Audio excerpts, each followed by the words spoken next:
I'm Jennifer Kenny, and I'm here today to talk about how emotional intelligence became a key leadership skill. I love this particular one because I think that as artificial intelligence becomes more accessible to all of us, our emotional intelligence, which is unique to us as humans, is going to become more and more important. So the conversation around EQ as a highly sought after leadership skill is both very timely and hopefully very relevant for you, and I'm thrilled that you're asking this question.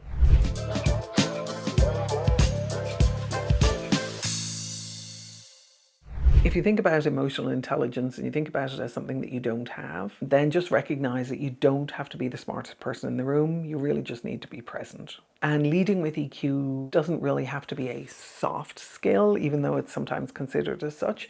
To me, it has much more to do with being effective. If you want to lead better, move from hair on fire mode of leadership to being able to pause and observe. EQ isn't just about self-awareness, it's also about how you build trust, which is the foundation of all leadership. By the end of this video, I want you to be able to understand how EQ can seriously contribute to your ability to be able to lead.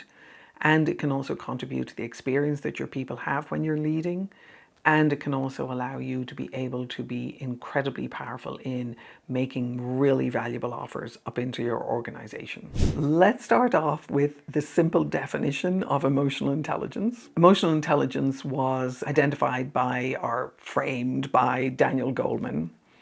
And emotional intelligence, or EQ as it's now called, is the ability to recognize, understand, and manage your own emotions, and to recognize, understand, and influence the emotions of others. So EQ has 5 core components: self-awareness, self-regulation, motivation, empathy, and social skills. In my best-selling book, The Innovation Mindset, I talk about empathy quite a lot because empathy is really, really important when it comes to innovation. The reason why empathy is important when it comes to innovation is that without our ability to be able to put ourselves in another person's shoes, in other words, be empathetic with them, we miss a lot of what it is that we could offer them in terms of valuable innovations. It's fairly true to say that most customers don't really know what it is that they're looking for when it comes to buying things, buying new technologies, or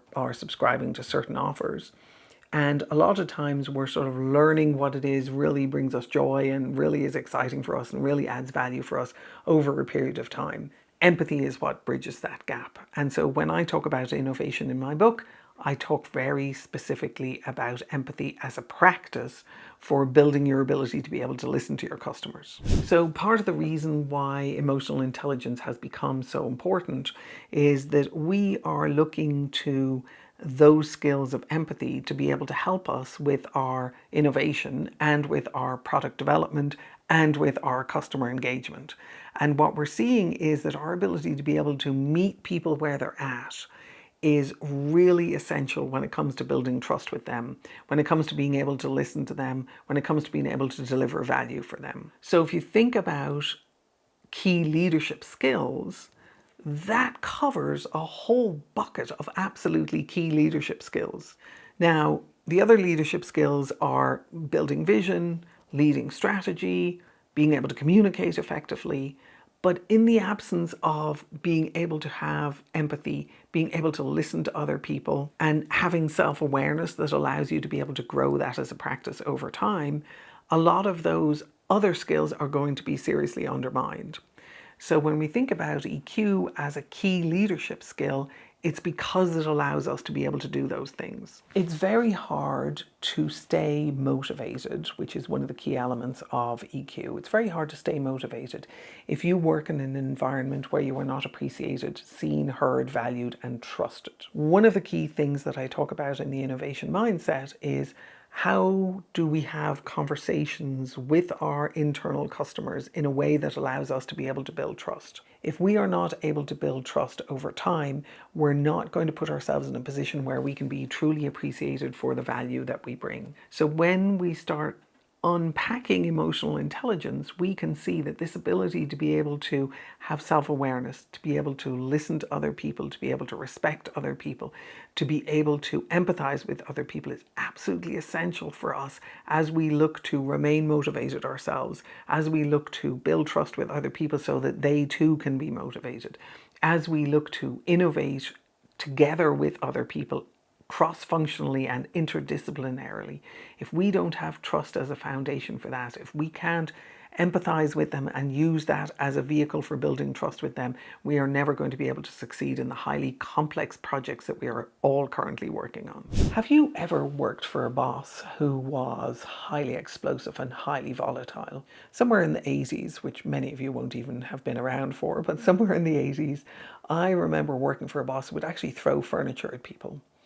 And that was someone who did not have a very high EQ, and that was someone who couldn't self-regulate and was highly volatile. One of the things that we have all become aware of, and I'm so grateful to the people who have brought this to our awareness, is the idea that if we don't work in safe spaces, we can't do our best work, we can't do our most innovative work, we can't collaborate and innovate well together, we can't lead each other. And one of the things that's super important in here is to recognize the absolute importance of self-regulation when it comes to our ability to be able to engage with other people. If you think about it as a core leadership skill, if any of you have ever watched Seinfeld and you have watched the episode where they talk about serenity now, I always think of that in terms of that is a core leadership skill. The ability to be able to maintain a level of self-regulation that allows for a level of serenity in the midst of absolutely anything, no matter what it is that's going on. And I think that any of you, as you think about great leaders and great bosses that you've had, or you think about awful leaders and awful bosses that you've had, and if you have, put some notes in the comments, I'd love to hear about it. But as you think about those people and you recognize the ones that created safe space, the ones that created serenity, the ones that allowed you to be able to do your best work versus the ones who were explosive and volatile, and it made it all about them and it didn't give any room for you to be able to be your best self as a leader. That's another reason why EQ today considers as an absolutely core leadership skill. One of the other key leadership skills that I've talked about in a number of videos is the ability to be able to recognize other people's mastery. And without EQ, it's very hard for us to do that, because in the absence of EQ, what we tend to do is we tend to think that we have all the answers. We tend to think that we're right. We tend to think that we know best.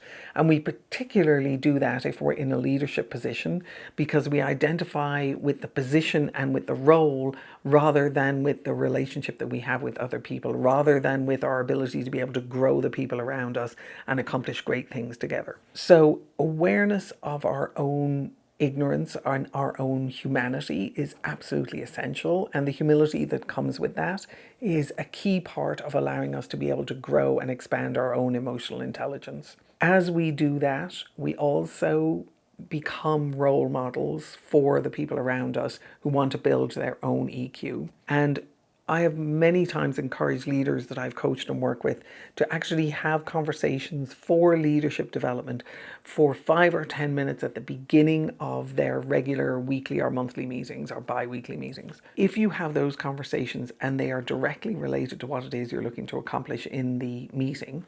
So for example, if you're having a meeting about your ability to be able to get some of the new innovations that you're working on onto the project release that you're planning on doing 2 months from now. One of the things that you might consider from an EQ standpoint is to have a conversation around our ability to be able to declare breakdowns with each other.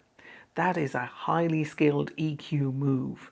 And if people can understand how to do that, they can also understand how to speak what's not working for them and put themselves in a position where they can do a much, much higher level of coordination with their peers. Once you start creating opportunities for that to happen, you also create opportunities for projects to be more successful, to be delivered on time.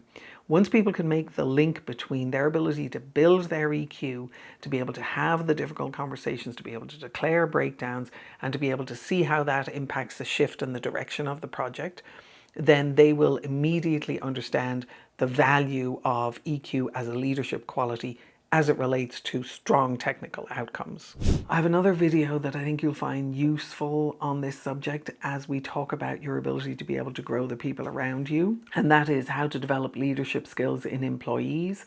Have a look at that, see how that relates to this conversation around EQ and the importance of it in leadership. And as you develop your own EQ, let me know how it's going for you, and I wish you the best of luck.